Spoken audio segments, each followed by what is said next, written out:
my plan, as ridiculous as it was all I had. But then I pushed you off the edge of the parking lot, and I realized that wasn't true. That wasn't all that I had. I didn't mean to surround myself with people I care about. I meant to do the opposite. I meant to punish myself.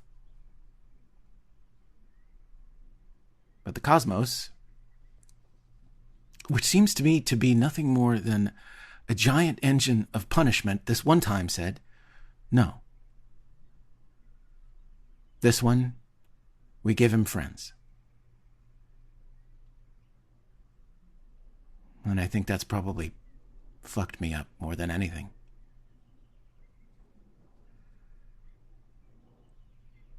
Casper.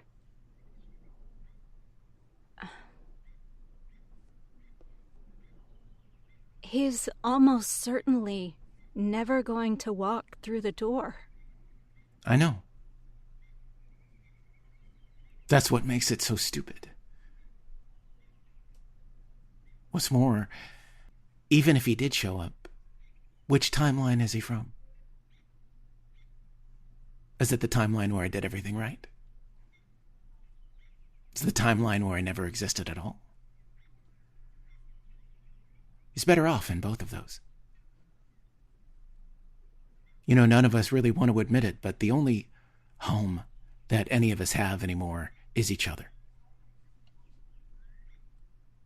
Or the home we choose for ourselves. I'm choosing now.